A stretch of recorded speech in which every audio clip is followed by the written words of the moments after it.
ఈ యొక్క అంత్య దినాల్లో నాకు అనిపిస్తూ ఉంది, దేవుని బిడ్డలుగా పిలువబడే అనేక హృదయాలు కూడా ఈ అంత్య దినాల్లో చాలా కఠినం అయిపోయినాయేమో అనిపిస్తుంది నాకైతే. ఎక్కడో ఒక 2 నెలల నుంచి నాకు తెలియదు, కానీ కొంతమంది వ్యక్తుల్ని పరిశుద్ధాత్మ దేవుడు నాకు చూపించి వాళ్ళ హృదయం కఠినపరచబట్టం నేను చూశాను.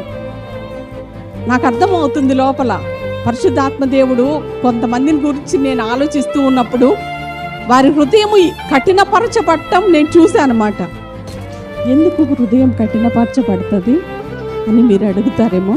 దానికి సమాధానం ముందుంది. మనం ముందు చదివే వచనాలు. మీ హృదయం ఎప్పుడు కఠినమైద్దో తెలుసా? ఆ ముందు వచనాల్లో మనం చూస్తాం. అపోస్తలుడైన పౌలు అంటూ 40 సంవత్సరములు నా కార్యములను చూచి మీ పితరులు నన్ను పరీక్షించి శోధించిరి, కావున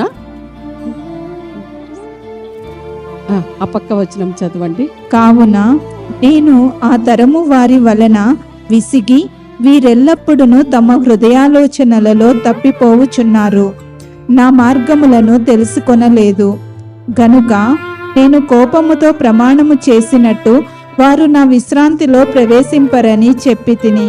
చాలా ఎన్ని సంవత్సరాలంట? 40 సంవత్సరాలు. ఎంత అద్భుతమోనండి. 40 సంవత్సరంలో నా కార్యములను చూచి మీ పితరులు నన్ను పరీక్షించి శోధించిరి, కావున నేను ఆ తరము వారి వలన విసిగి వీరెల్లప్పుడూ తమ హృదయములలో తప్పిపోవుచున్నారు. 40 సంవత్సరాలు ఇజ్రాయేలీలు అరణ్య మార్గము గుండా ప్రయాణం చేసిన ఆ 40 సంవత్సరములు దేవుడు చేసిన అద్భుత కార్యాలు.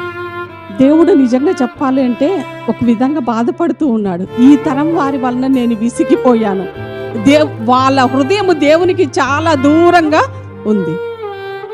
నేను అంటూ ఉన్నా, ఈ రోజున క్రైస్తవులుగా మనము పిలువబడుతూ ఉన్నాము, దేవుని బిడ్డలంగా మనము పిలువబడుతూ ఉన్నాము. దేవునికి మనం దగ్గరగా ఉన్నామా? మన హృదయాలు మెత్తగా ఉన్నాయా? దేవుని వాక్యము వచ్చినట్టుగా నేడు నేడు నేడు అని 3 సార్లు చూస్తున్నాము ఈ మాటల్లో. నేడు అంటే ఈరోజే.